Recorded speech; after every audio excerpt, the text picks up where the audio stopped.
John Mcdonald. How you doing, brother? Kennedy, I'm good. How are you? Good. Welcome to the promised land of Queensland. Thank you. Very nice to be here. You feeling this weather? Yes, nice and warm. As of this recording, this is the last week before we have aircon in the building. So this is a real pleasure for you to, I don't know, just be part of these early days. Yeah, that's church planning, right? Absolutely.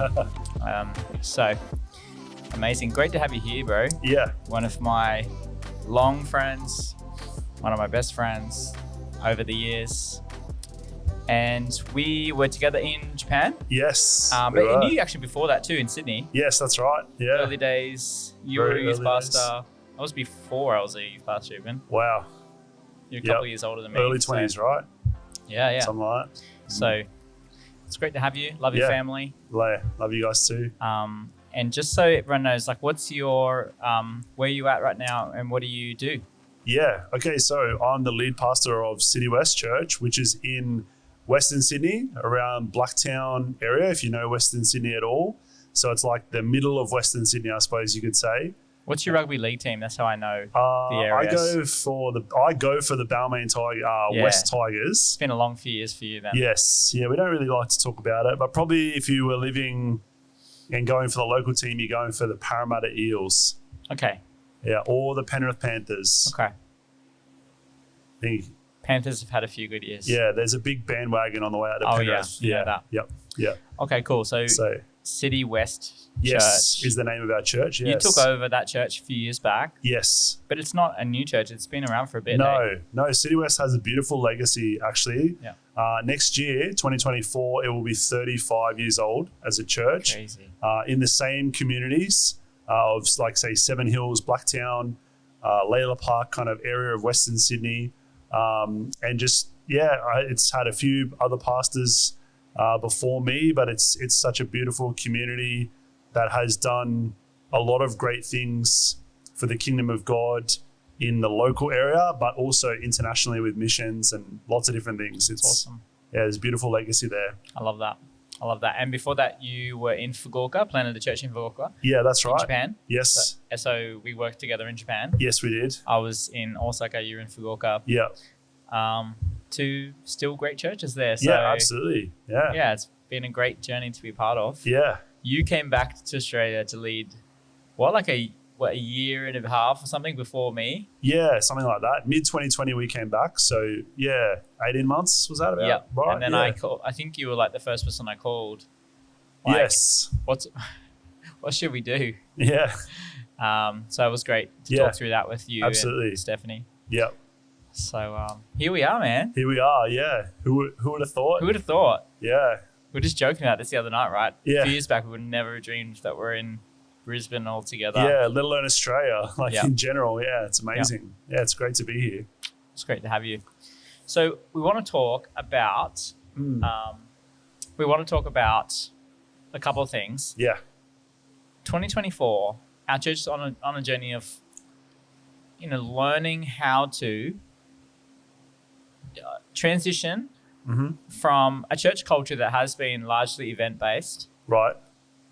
We're a new church plant, so not much, we're sort of starting from the ground up. Yeah. But Australia in general, and in the West in general, really, Yep. an event-based style of church. Yes. For all of its benefits and challenges. Yeah. Yes. The good, the bad, and the ugly. Yeah. Yes. Yeah. To more of a rhythm-based practice approach. Yes. To following Jesus as a community. Yes. So we summarize that as making Jesus' ways our ways together. Yes. Good. Learning how to make that real has been a challenge. But 2024 is, we're taking a big step forwards in that in practice-based approaches to following Jesus. But talk to us about, what is the difference between running good events as a church and doing church that way versus having rhythms, more biblical rhythms of the year and flows and Sabbath and work and all the rest of it. Yeah. How's it different? Make the case for it. Yeah, sure. I can't make a very big case for event-based because I haven't really done that as a lead pastor or senior pastor. But I think rhythm-based church is focused on community being together, but also individual believers growing in their personal relationship with Jesus. I think it's important to kind of make clear that we don't just have an individualistic personal relationship with Jesus. We actually have that plus a community that we actually find more answers and collaborate more in that community. It's a bit of both and, not either or. But I think that a rhythm-based church is more about helping people get to Jesus in various ways through different rhythms. But the goal is that we would be whole people. It means that we would live the way God sees us, body, soul, mind, not at war, but as one. So would you say like an event-based approach is more like following just cultural, like just like normal cultural calendar? Sure, yeah. As rhythm-based is more like trying to get to the roots of like how God made us to function and trying to get more in tune with how to live as a human the way God intended for us to live. Yeah. Is that the right track? Yeah, I think that's right. Yeah, I think, rhythm is about not marching to the beat of our own drum, but actually marching to the rhythm that God set up from creation, really. And all the way through Scripture, you see those rhythms take shape. Yeah. And then through the history of Christendom, the church, we see those rhythms at work in communities and individuals as well. Okay. So as a community, what does that look like? Give us some examples, like what does it mean to live in rhythm, like biblical rhythms throughout a year? What does that kind of look like? So as we're recording this, it's the start of December. So Advent is a clear kind of rhythm for us as a church, where we enter a season of Advent where we are focused on not just Christmas Day, but the Christmas season, but not the silly season part, but the nativity God story of Christmas. So that is a rhythm that we have in our church, where we don't just celebrate Christmas on Christmas Day, we celebrate it through the month of December, like so much of the church around the world celebrates and marks the Advent season, where we take some time. Instead of trying to ramp up, we actually try and find time to slow down in God's presence, to reflect on what Christmas means for us, but also for all humanity. Okay. And then you've got like the year changes and different things like that. That's more calendar year. You can have a New Year's Eve party events, that they're all great and that, but then you come into a new year and, by March you're looking at Lent is starting, where it's almost like an Advent for Easter. If you don't know what Lent is, it's a preparation time for Easter. And then you've got Easter itself, which are all like, they're calendar markings, I suppose, but they're also like rhythms the church has moved in for a long time, but before we were around, right? Before our generation was here, or a couple thousand years. Yeah, right. Yeah. Yeah. We're saying there's a reason these traditions have lasted. Yes. And who is it? Someone heard recently say, to the extent Israel kept the Sabbath kept Israel. Yes.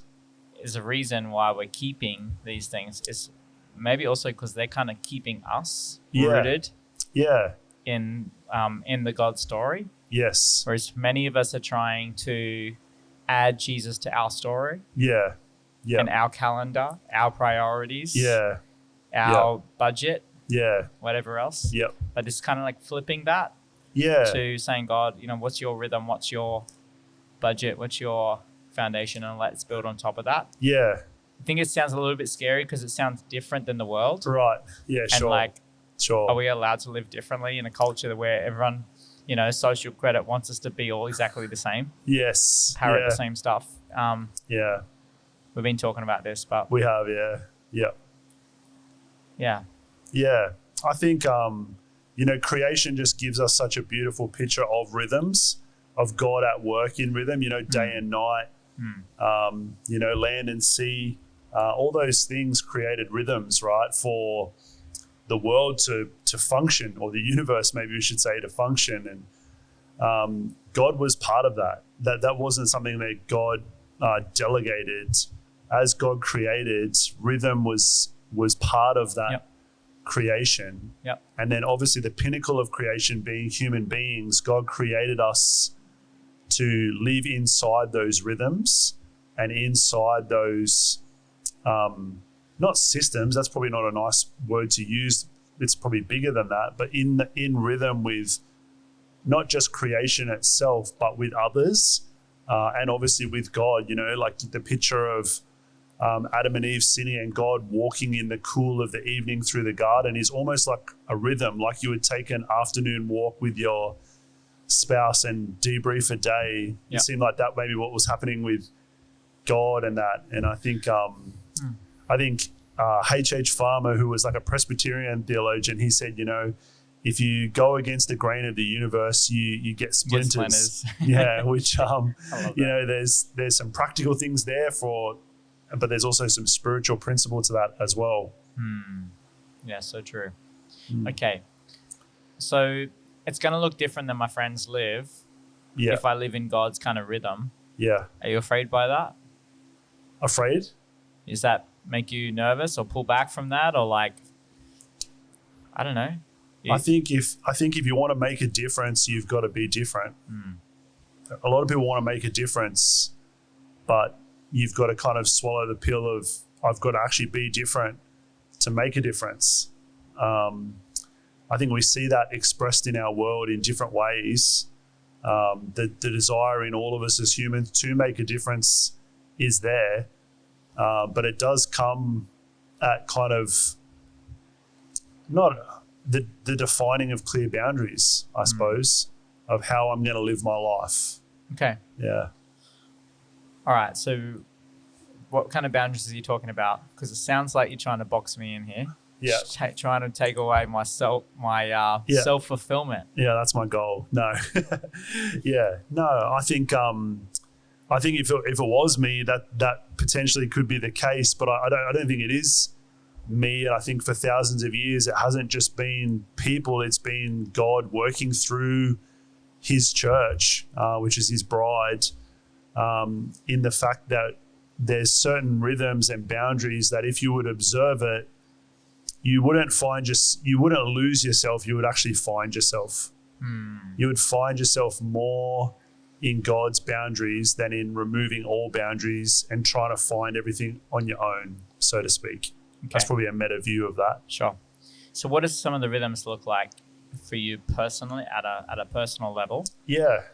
There's some big ones, but what is it? Explain to us what does it look like for you? I think for us and me and my family, so I have 2 children, we are Sabbath keepers now as a family, not perfect at that by any stretch of the margin, but probably for about 3 years now we have been Sabbath keeping, which means 1 day a week we do no work. We don't try and produce. We allow ourselves to stop and realize that God is more than enough for each and every one of us. And resting as well in God, not just on the couch, but resting in God in that time, which has been a huge blessing to all of us in my family. And like I said, it is a very unique practice compared to the world. Actually, I think, the world talks about digital Sabbath and things like that a little bit more these days. Yeah. Whereas, it's more creeping into maybe business world talk around things like that. But it's still utilitarian. It's still like, how can I be the most effective? How can I be? Yeah.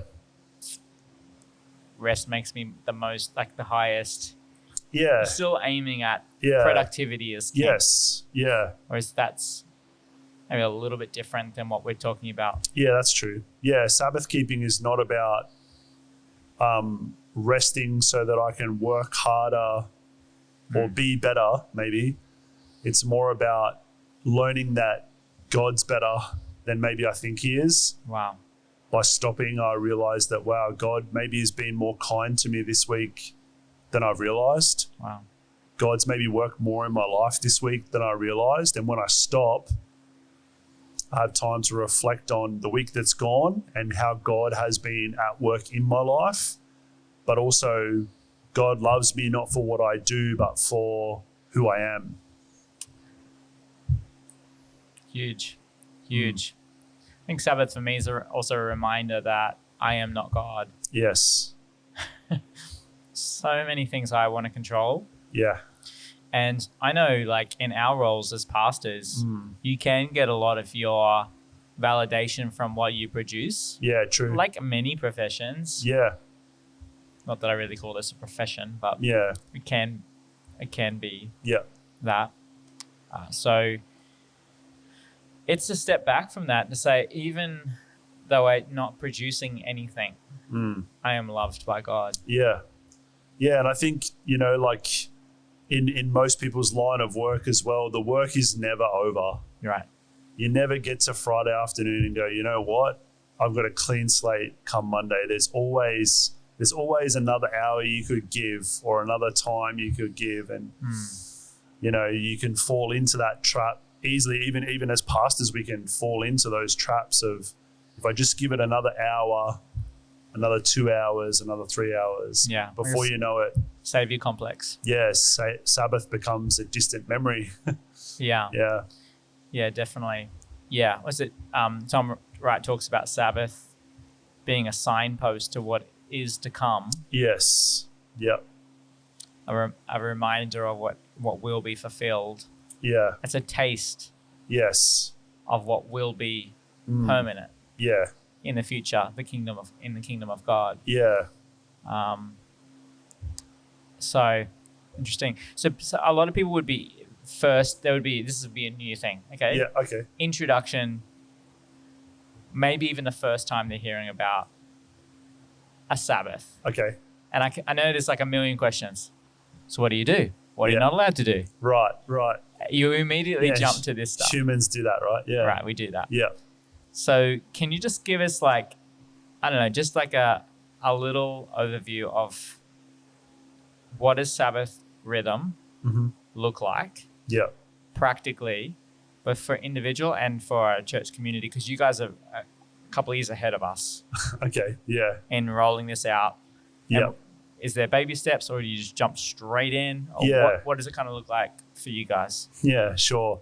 I think you've got to commit to it and say we want to be Sabbath keepers for these reasons we're talking about, not because I want to be more productive, but because I want to live knowing I'm not God. So some of those reasons need to be there, and the right reasons need to be there. But I think, so I have two daughters. They're 7 and 5. They were maybe 5 and 3 when we kind of started our Sabbath journey. And, for us, that meant lighting a candle on Friday nights and spending some time being thankful together, like all saying something we're thankful for as a family. The first few times we did that was an absolute disaster, right? Right? They're blowing the candles out thinking it's a birthday party, there's, I'm thankful for, things that, are just there to rile your parents up, things like that. So like at first, especially with young kids in the picture, you could think, oh man, we're trying this Sabbath thing and I feel more tired because my kids aren't used to this, or that they want to go all the time. If you have kids, you know what that's like, right? And yeah, I think committing to the journey of that, of saying, hey, we're going to do this every single week. And kids are quick to learn, but they do take time to get into rhythm. They can understand the action, but they don't always understand the rhythm of why we're doing this. And so I think at first you've got to dive in and you've got to be prepared for some, not resistance, but just like an adjustment phase to rest, to not rushing out the door to do something. For our family, we don't go to the shops at all on the Sabbath. We don't buy anything on the Sabbath. We avoid like shopping centers and all those kinds of things. That's just personal for us, like, because we don't want to be in a position where we think we need things that we don't need, especially on a day we're trying to learn that God is all we need. So that's a personal thing for us. That's what that looks like for us.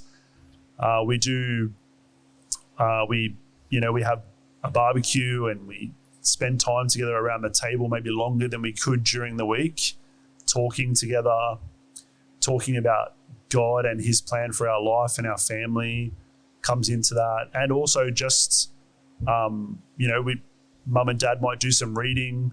The kids might watch a movie they've been wanting to watch for a little while, and learning that the Sabbath is not a discipline that leads to, like, it's not a hard discipline. It's actually a joyful discipline, I suppose. Yeah. We always try to like have our best meals. Yes. On the Sabbath. Yeah. Like that's the time when we're going to have the biggest party or the dessert or the make that the best time. Because when I first talked to my kids about this, they thought it was kind of like a punishment.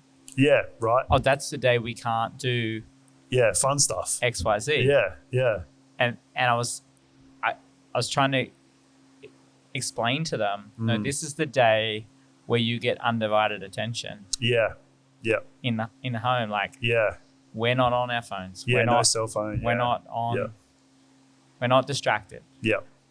We want to kick the ball. We're going to kick the ball. Yeah. There's nothing else to do. Yeah. There's no other thing to achieve. Yeah. We're just going to be together. And I think our kids really, really desire much more than I thought to have a great relationship with us. Yeah. But I sometimes as a parent, you lose track of that because you see them acting naughty and, you have to discipline them. There's a bit of a tug of war sometimes. But they really, really want to have a great relationship with you. Absolutely. And the Sabbath gives us this vehicle to slow down every week and go deeper in our relationship, to share in the goodness of God together. Yeah. And we will have often these amazing, funny, theological conversations that often start with this, like a funny question. Yep. Yeah. Like something about heaven or Does God go to the toilet? Are my pets going to be in heaven? Yeah, sure. All this stuff, So it's been a good thing. But like you said, like I think we also got to have grace for each other and ourselves, because there's been days we've just totally stuffed that day out. Yeah, of course. Like, we've done the same. Something's come up and we've had to deal with it. And I felt so frustrated at myself that I've missed this day. And I almost kind of missed the point through that frustration. Yeah. Yep. And I needed to have more grace and realize this is a rhythm for life. Yeah. That is meant to be a blessing. Yep. Rather than, I don't know, just like being a burden. Yeah. A weight on me. And I think any spiritual discipline, it's not about the discipline. It's about knowing Jesus more. Yeah. It's not about Sabbath and what can't do. Is the Sabbath helping me know Jesus more? Right. And that's the purpose of stopping. So it's listening to God and allowing him to room for God, I suppose, is a way you could put it. Yeah. So John Mcdonald talks about, what do you do on a Sabbath? It's the things that, he talks about delight things. Yes. Yeah. So he talks about, eat your favorite food. Yeah. That's, if you're that way inclined, the glass of wine. Right. The spending time with your spouse. Yep. The the going for the walk. Slowing down. What I find is I'm quite like I'm not going to say kinetic, but like physical. Right. Touch. Yep. Not in a weird way, but just like. Yeah. I would like to just like grab a hold of trees and stuff while I'm walking past, just slowly and I don't know, feel my life more. Yep. And what I find is like I often just walk very fast. Right. Through life. Yeah. Walk fast to the car. Walk Yeah. faster than the meeting. I think you've always been a fast walker. Yes, I Yeah. know. As my wife always tells me. Right. And like on Sabbath, we're on Sabbath because I just really slow down walking. I'm like, Yeah. how slow could I get from here to the shop Right. to get a coffee and Not get frustrated with the slowness.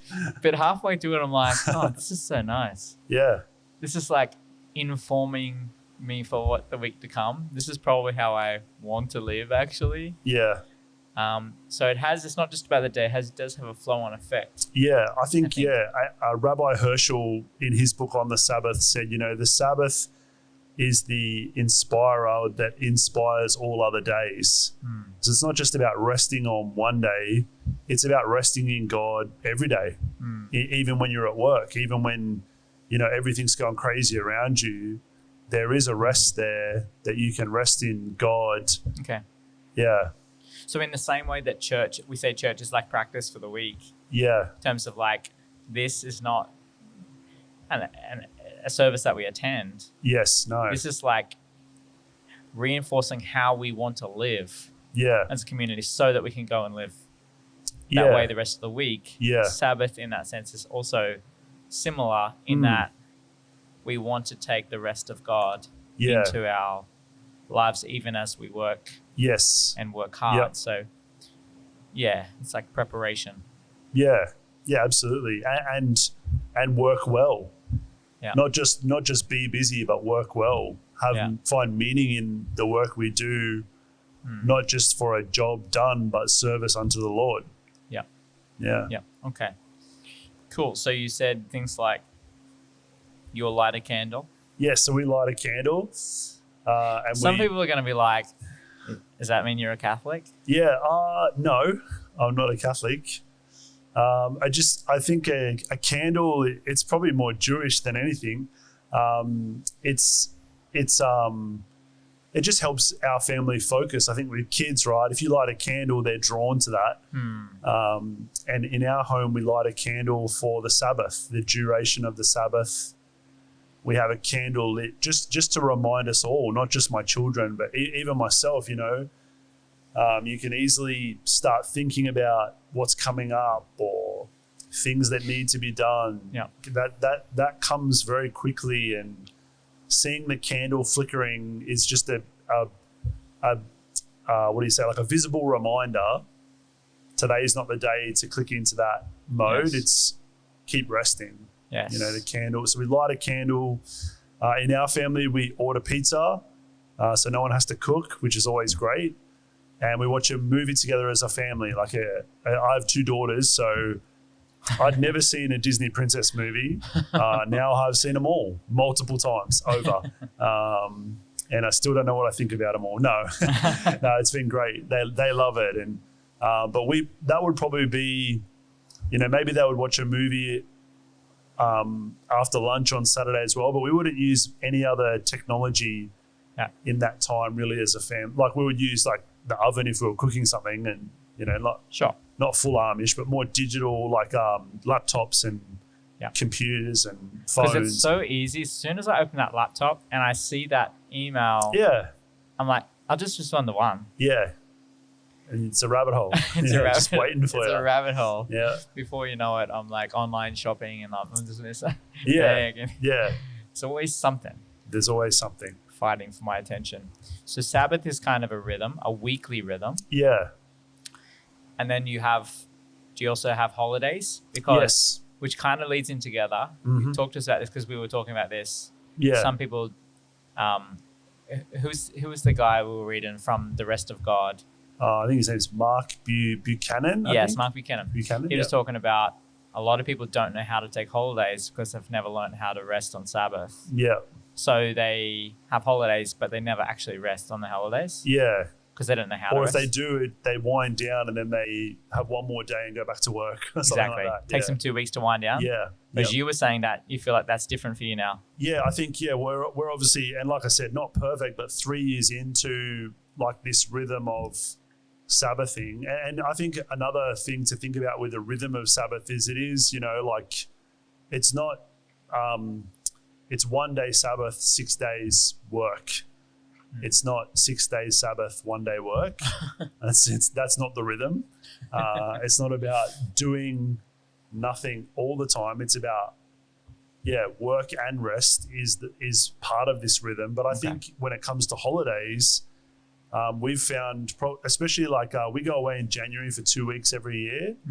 And the start of this year, 2023, we went away in January. And we found that we unwound much quicker because we were in the rhythm of unwinding weekly with the Sabbath. So it kind of, by the first afternoon, I wasn't thinking about, all the things that with our roles as pastor, a lot of things can be on your mind, and it's the start of a new year and there can be pressure to be doing all this stuff. But just, I was clear of that. And I suppose there was a bit more discipline in what I thought about and what I didn't think about. But I found myself at rest much quicker. Yeah. I love that. It's so good. Which is fun. So good. Now, church, some churches, I feel like Sunday is a work day for a lot of people. Yes. In the room. Yep. We work hard, we serve hard, volunteer hard, and then go back to work on Monday. Yeah.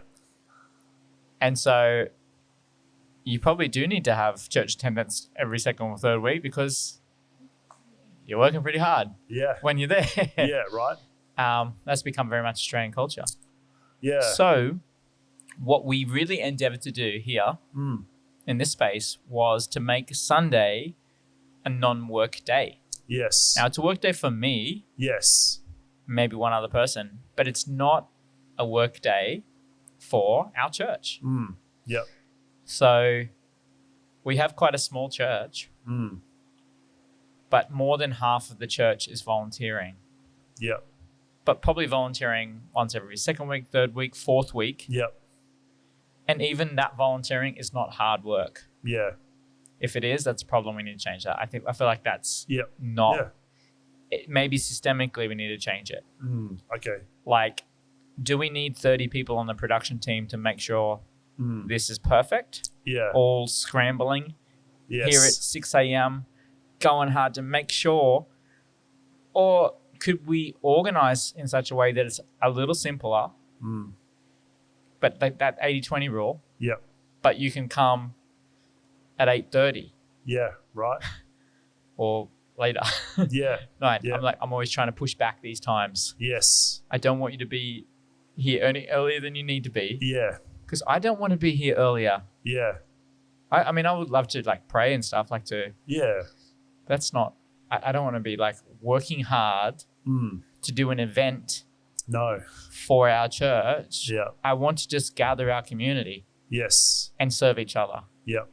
In a way that's not hard work. Yep.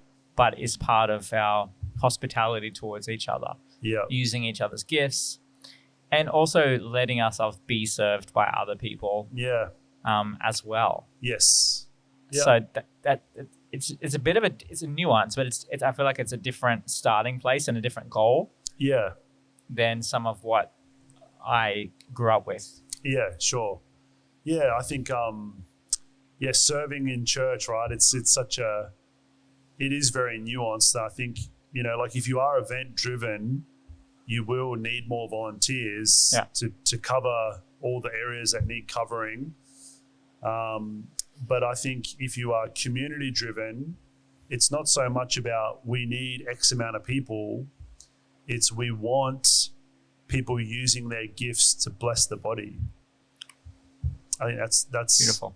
That's how we're thinking about it in our context in Western Sydney. Is we don't want you to come and serve. We want you to use your gift to bless the body. Right. And that looks like different things for different people, right? Everyone has different gifts. So instead of, I feel like for a long time we were going after these wow moments. Yeah. On a Sunday. Right. And you have to work really hard to get to those wow moments. Yeah.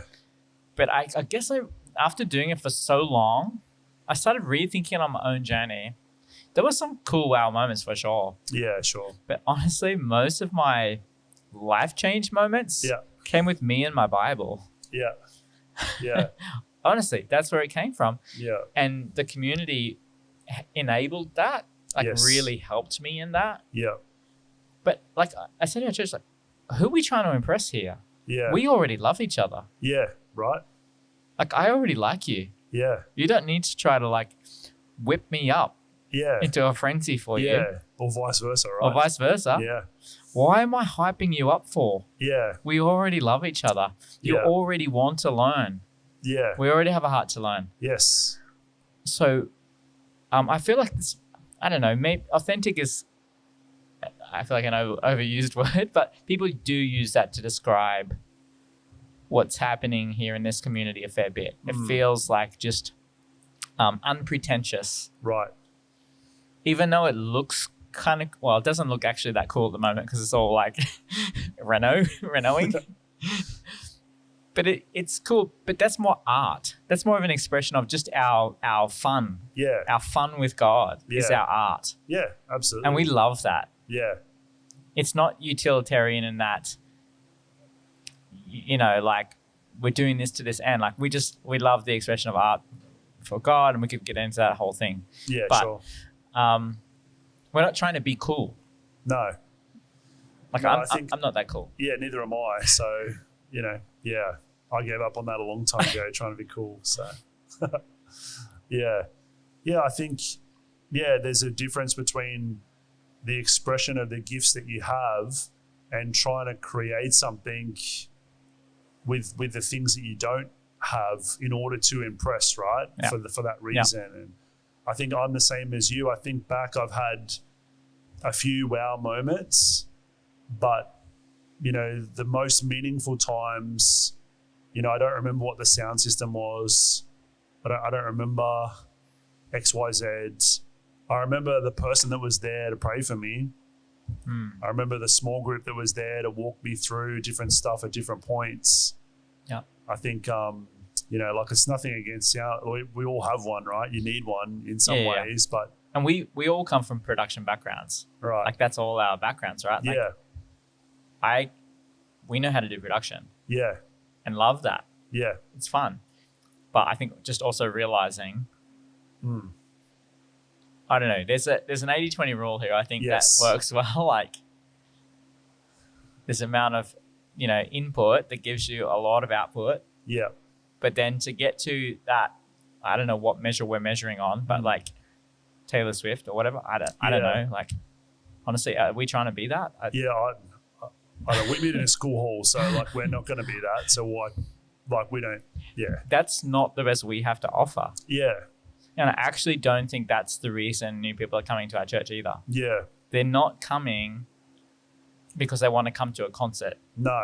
They are coming because they really do want a community that's very honest and is living differently and will help them actually find something in life of meaning. Yep. And they may not even know it's God, Yeah. True. but they can see this is a healthy place where people tend to be flourishing upwards Yeah. in their, you know, in some way. Yeah. Maybe not even how to explain it. Yeah. Sure. But what we have to offer the world is different. Yeah. So we are who we are. Yes. I'm not trying to be something else. No. No. Not at all. We're a community of faith. Yes. That's who we are. Yeah. Yeah. And Jesus is the one that brings that and holds that all together. Yeah. It's very important. Yeah. Yeah. So this year we're really diving into this. Yep. We're going to cover some of the spiritual practices. Sure. Not all of them, because I feel like it's a lifelong journey. Yeah, I think so, right? Everything's invitational, meaning some of it you may love and some of it you may not. Yeah. But we're not jamming this down people's throats. No. This is not the only way to follow Jesus, but I feel like it is effective and it's been a great blessing Yeah. to us. Well, it has a good track record, Pretty good, right, yeah. through church history. Yeah, exactly. So, you know, we want to welcome people come in, Yeah. taste and see that following Jesus is good. Yep. Living more in rhythm is good. And we'll see where it leads us. Yeah, absolutely. you guys are ahead of it. So I appreciate watching you guys, and thank you. No, thank you, mate. Yeah. Thanks for sharing some of your story. Yeah. And I'm sure we're going to hear more from you in our church. Yeah, I hope so. Yeah, it'd be great. Yeah. Thanks, Jono. Thank you, mate. Love it.